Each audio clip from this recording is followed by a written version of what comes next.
ज्ञानतिमिरान्धस्य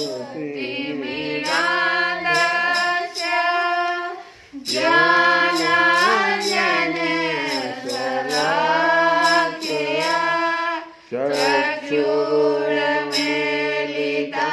येन तस्मै श्रीगुरुवे नमः। वसुदेवसुतं देवं कंसचाणूरमर्दनं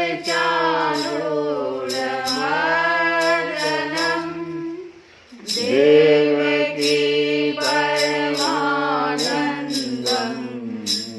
कृष्णं वन्दे जगद्गुरुं। रुक्मिणी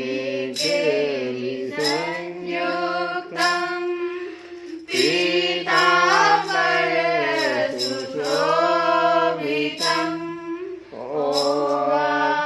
तुलसीगन्धं कृष्णं वन्दे जगद्गुरुं। हे कृष्ण करुणा सिन्धो दीनबन्धो जगत्पते गोपेश गोपिकाकान्त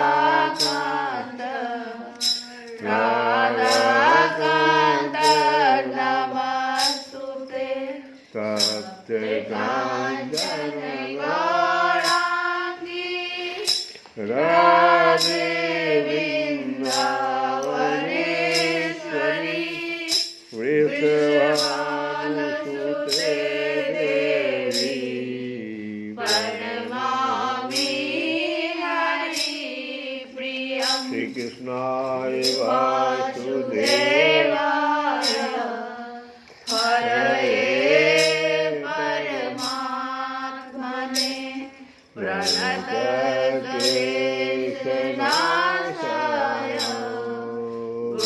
गोविन्दाय नमो नमः।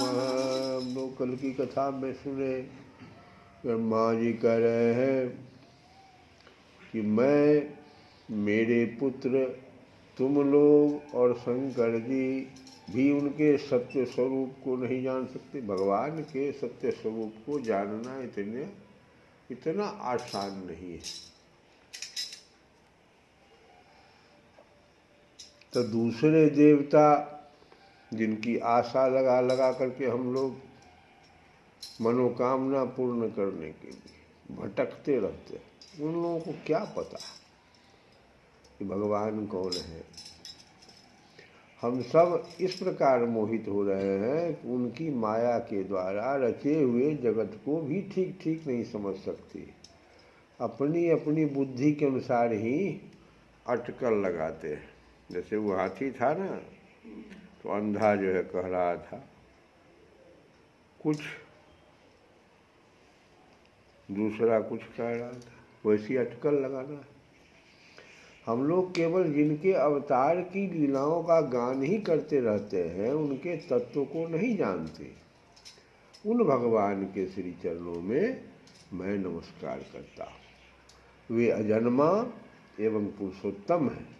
प्रत्येक कल्प में वे स्वयं अपने आप की ही सृष्टि करते हैं। प्रत्येक कल्प में वे स्वयं अपने आप की ही सृष्टि करते हैं, रक्षा करते हैं और संहार कर लेते हैं। भगवान अपना ही शरीर से सृष्टि कर लेते, अपने ही शरीर का रक्षा भी करते रहते और संहार भी कर लेते। वे माया के लेस से रहित केवल ज्ञान स्वरूप हैं और अंतरात्मा के रूप में एक स्थिति। तो कोई भी बच्चा ऐसा करता है, जो मिट्टी का खिलौना बनाता है तो अपने आप बना लेता है, फिर उसकी रक्षा वे दूसरा आदमी तोड़ना नहीं इसको, और फिर एक उसका गुस्सा चढ़ता है तो सबको तोड़ता करके सबको समेट के हटा देता है। वे माया के लेस से रहित है, कोई माया मोह नहीं। जैसे वो मिट्टी का स्वरूप बनाया, तोड़ा, रक्षा किया, कोई उसको उससे माया नहीं। तो वे तीनों काल में सत्य एवं परिपूर्ण है, न उनका आदि है न अंत है। वे तीनों गुणों से रहित सनातन एवं अद्वितीय है। नारद, महात्मा लोग जिस समय अपने अंतःकरण, इंद्रिय और शरीर को शांत कर लेते हैं, उस समय उनका साक्षात्कार करते हैं। भगवान का साक्षात्कार भी होता है। बड़े बड़े महात्मा लोग साक्षात्कार कर लेते हैं। बहुतों को मैंने सुना भी है कि साक्षात भगवान है, तुम लोग वहाँ से हट जाओ। ये कब होता है? अंत समय में, जब अंतःकरण, इंद्रियां और शरीर शांत हो जाते, उस समय में। परंतु जब असत्पुरुषों के द्वारा कुतर्कों का जाल बिछाकर उनको ढक दिया जाता है, तब उनके दर्शन नहीं हो पाते। परमात्मा का पहला अवतार विराट पुरुष है। उसके सिवा काल, स्वभाव, कार्य, कारण, मन, पंचभूत, अहंकार, तीनों गुण, इंद्रियां, ब्रह्मांड, शरीर, उसका अभिमानी, स्थावर और जंगम जीव, सब के सब अनंत भगवान के ही रूप है। इस जना चीजों का नाम लिया, सब भगवान का ही रूप है। मैं, शंकर, विष्णु, दक्ष आदि प्रजापति, तुम और तुम्हारे जैसे अन्य भक्तजन, स्वर्गलोक के रक्षक, पक्षियों के राजा, मनुष्य लोक के राजा, नीचे के लोकों के राजा, गंधर्व, विद्याधर और चारणों के अधिनायक, यक्ष, राक्षस, सांप और नागों के स्वामी, महर्षि, पितृपति, दैत्येंद्र, सिद्धेश्वर, दानवराज और भी प्रेत, पिशाच, भूत, कुष्मांड, जल, जंतु, मृग और पक्षियों के स्वामी, तो संसार में और भी जितनी वस्तुएं ऐश्वर्य, तेज, इंद्रिय बल, मनोबल, शरीर बल या क्षमा से युक्त है, अथवा जो भी विशेष सौंदर्य, लज्जा, वैभव तथा विभूति से युक्त है, एवं जितनी भी वस्तुएं अद्भुत वर्ण वाली रूपवान या रूप है, वे सब के सब परम तत्वमय भगवत स्वरूप ही है। ये नहीं कि दानव जो है अलग कोई है, भगवान का ही स्वरूप है। भूत, पिशाच सब भगवान का ही स्वरूप है। नारद, इनके सिवा परम पुरुष परमात्मा के परम पवित्र एवं प्रधान प्रधान लीला अवतार भी शास्त्रों में वर्णित है। उनका मैं क्रमशः वर्णन करता हूँ।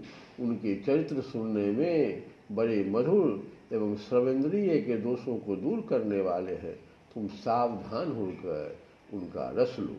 अब भगवान के लीला अवतार की बात बताने जा रहे हैं। ब्रह्मा जी कहते हैं कि अनंत भगवान ने प्रलय के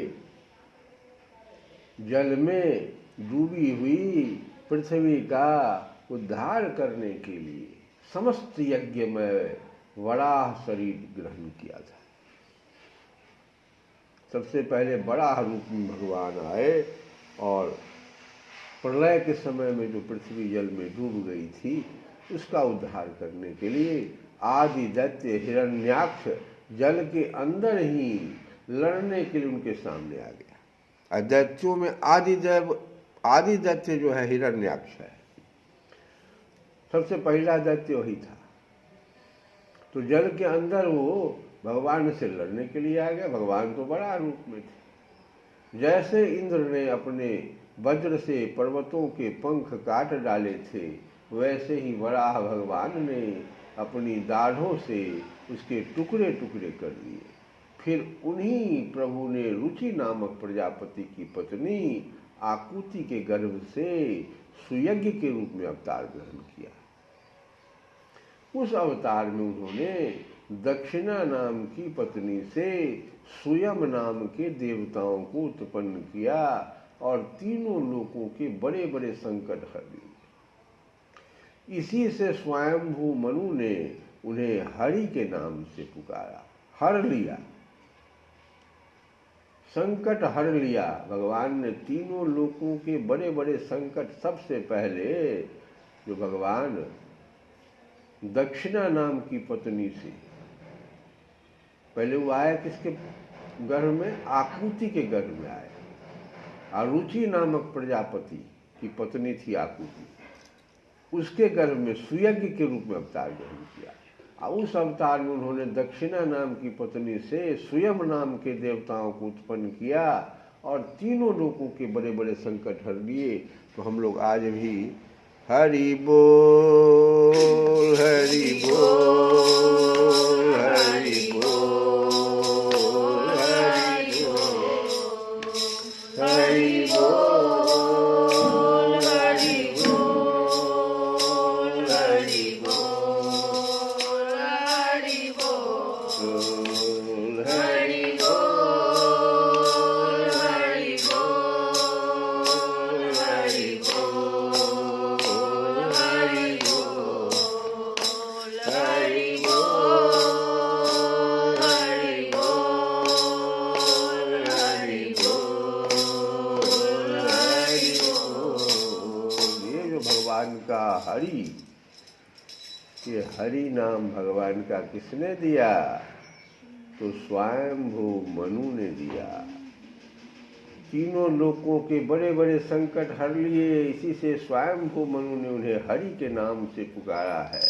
और नारद कर्दम प्रजापति के घर देवहूति के गर्भ से 9 बहिनों के साथ भगवान ने कपिल के रूप में अवतार ग्रहण किया। उन्होंने अपनी माता को उस आत्मज्ञान का उपदेश किया जिससे वे इसी जन्म में अपने हृदय के संपूर्ण मल, तीनों गुणों की आसक्ति का सारा कीचड़ धोकर कपिल भगवान के वास्तविक स्वरूप को प्राप्त हो गई। श्री कृष्ण गोविंद हरे